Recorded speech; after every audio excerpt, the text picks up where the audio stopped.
Fala galera, meu nome é Denis Ferrari, estamos aqui em mais um episódio do HeroCast. Hoje eu vou falar para vocês um pouco sobre design orientado a objetos, ok? Só que eu vou falar de forma a ajudar vocês a ter um design orientado a objetos de uma forma mais fácil, tá? Excluindo muita coisa que vocês vão aprender com o tempo, né? Então por onde que eu começo na orientação a objeto? Realmente, quando a gente vai estudar orientação a objeto, são muitos conceitos que são entregues logo de cara, né? Então, qual é o meu objetivo aqui? É mostrar a vocês uma implementação orientada a objetos desse código aqui, que foi o código que eu usei de exemplo no segundo episódio do HeroCast, tá? Para conseguir um efeito mais orientado a objetos desse código, com algumas regras simples, tá? Então vamos lá. A primeira regra simples da orientação a objeto é uma regra que vocês já conhecem. Eu já falei ela aqui no segundo episódio, desde o primeiro episódio eu tenho falado, para falar a verdade, que é uma classe tem uma única responsabilidade. Tá? Sempre que vocês tiverem uma classe, ela só pode fazer uma coisa e fazê-la bem. E aí, quando a gente olha para esse código, o que eu tenho? Eu tenho um código que uma classe de serviço de pendências, que ela abre uma pendência, registra e envia por e-mail, né? Bom, registrar a pendência e enviar por e-mail deveriam ser responsabilidades de outra classe.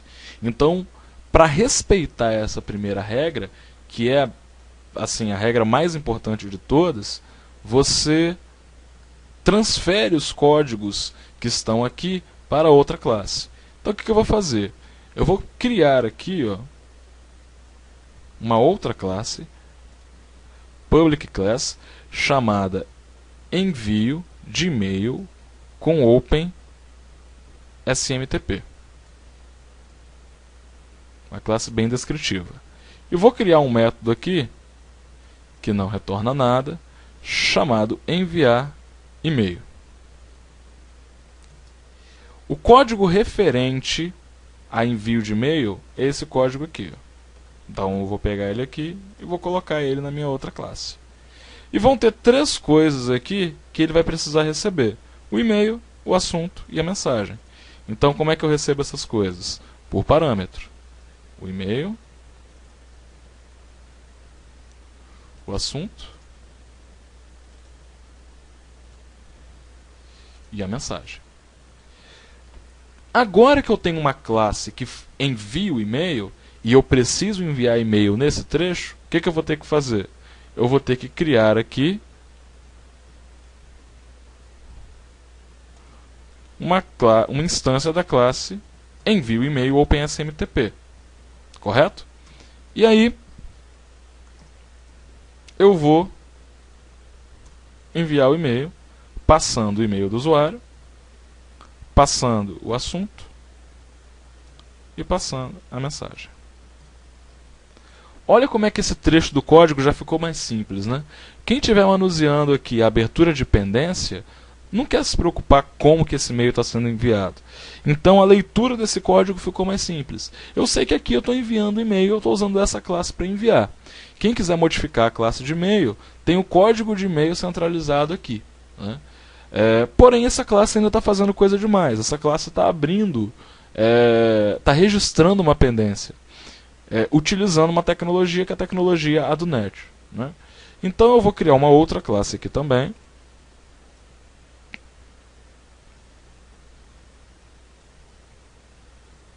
Pendência utilizando ADONET.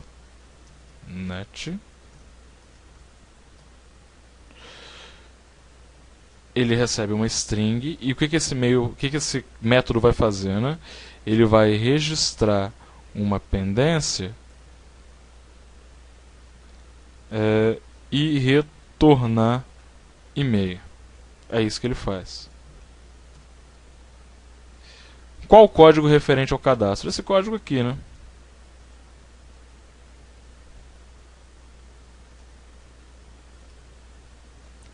Eu vou aqui, eu vou precisar receber quem é a pessoa para a qual eu estou abrindo a pendência. E qual é a pendência? No final, eu preciso retornar o e-mail do usuário. Aqui em cima vai ser basicamente a mesma ideia, né? Eu vou criar aqui uma classe, uma instância da classe registro pendência.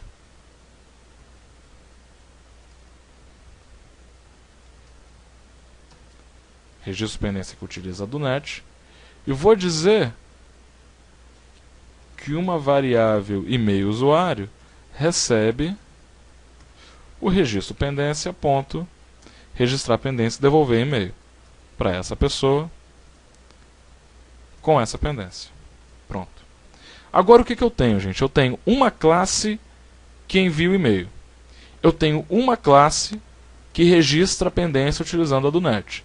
E eu tenho uma outra classe que orquestra o processo. É comum, é normal, tá? É certo eu ter classes que orquestram o que outras classes fazem, tá? Agora aqui, eu já respeitei a primeira regra, tá? Uma classe tem uma única responsabilidade. Essa regra é a mais difícil de ser respeitada, porque a gente quebra ela, tem o hábito de quebrar ela facilmente, tá? Mas uma vez que ela foi respeitada, olha já como é que o código mudou, né? Eu tenho trechos de complexidade separados em 3 classes agora, né? Quem tiver que mexer nessa classe aqui, que determina o processo, não precisa saber como, não precisa saber a do net e não precisa saber OpenSMTP. Essas coisas ficaram abstraídas aqui, o que é muito legal. A segunda regra, ela é mais fácil de se aplicar. Ela basicamente diz: quem usa não cria. Tá? Como assim quem usa não cria? Essa classe ela está dando new no registro de pendência do net e ela está dando new no envio de e-mail OpenSMTP. Pensa comigo, você programador. Quando a sua empresa te chamou para trabalhar, ela forneceu seu computador, sua cadeira e seu café. Ela tem que fornecer essas 3 coisas, senão você não trabalha. É de responsabilidade de quem chama fornecer o que eu preciso para executar o serviço. Tá? E eu também tenho que dizer o que eu preciso para poder executar o serviço. Então não é simplesmente eu dar new aqui, criar coisas, sem externalizar que eu estou precisando dessas coisas, usando essas coisas. Então como é que eu faço para cumprir essa segunda regra? É simples. Eu vou criar aqui, ao invés de dar new nas minhas dentro do meu código, eu vou simplesmente receber essas coisas aqui como parâmetro. Ó.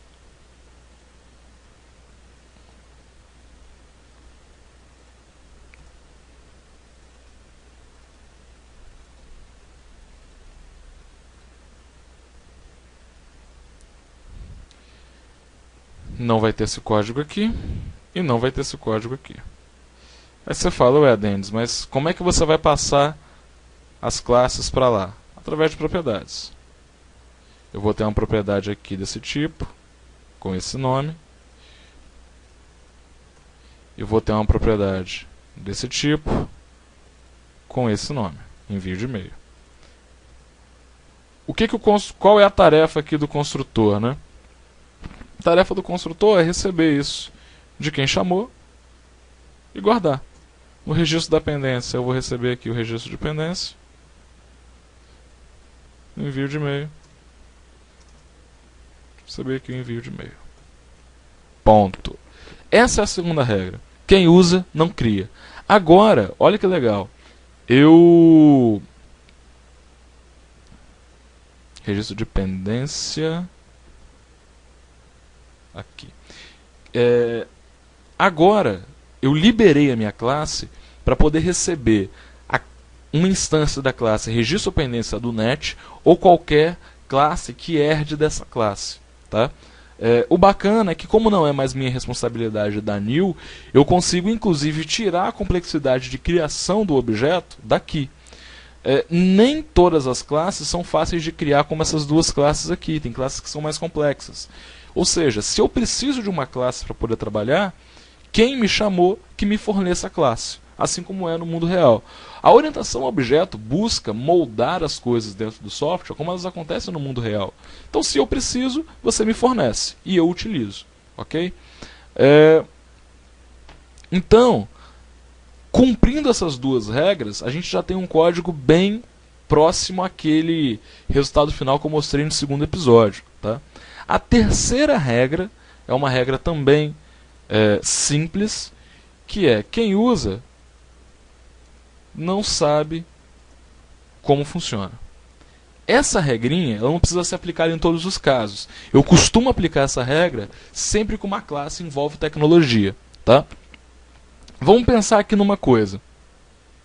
Essa classe aqui, envio de e-mail OpenSMTP, ela envia e-mail utilizando o componente OpenSMTP.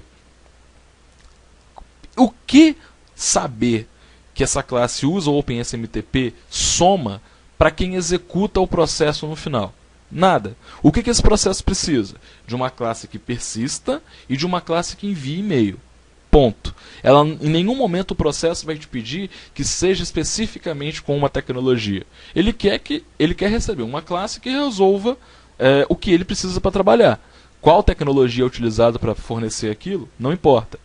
Então, essa regra aqui consiste basicamente em, ao invés de você trabalhar com classes concretas que utilizam tecnologias diretamente, você molde os seus processos com interfaces. Eu vou chegar aqui nessa classe, envio de e-mail, e vou pedir para extrair uma interface, que vai se chamar envio de e-mail, e vai ter um único método, enviar e-mail. Tá? Essa classe implementa essa interface. E o que eu vou fazer com essa interface? Aqui em cima, ao invés de receber o envio e-mail OpenSMTP, ele vai receber o envio e-mail. Simples assim. Agora, esse processo sabe que ele informa para o mundo que ele precisa de alguém que envie e-mail. Quem é que vai enviar o e-mail? Não sei como funciona. Tá? Mesma coisa com o registro de pendência do NET. Vou extrair uma interface aqui.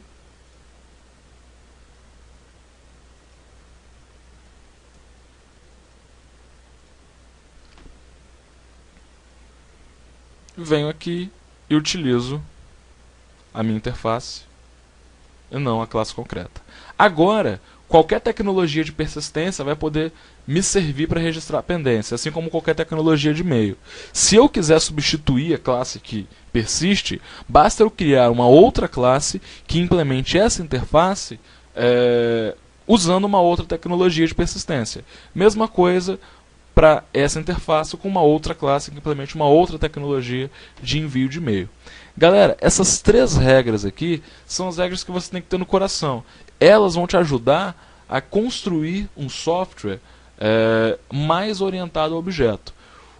Se você tem dois caminhos para conseguir seguir essas três regras: gravar elas no seu coração e tudo que você fizer, você verificar se essas três regras estão válidas, ou uma coisa que eu considero mais simples, que é usar TDD. A gente fala tanto do TDD porque o TDD ele te força a construir código que cumpra essas três regras. Porque se você quiser testar um código, você só vai conseguir se ele tiver uma única responsabilidade, se ele não criar nada lá dentro e se ele abstrair as tecnologias que ele usa. Tá? Tudo isso você consegue forçar com o TDD. Tá? Além de todos os outros benefícios que eu já tenho defendido aqui no HeroCast e nos posts anteriores. Beleza? Então, galera, essa fica a dica de hoje. Procurem aí tentar refatorar um código de vocês utilizando essas três regras para vocês verem o resultado final. Vocês vão ver que vai ficar muito mais com cara de orientação a objeto. Beleza? Valeu, galera. Abraço.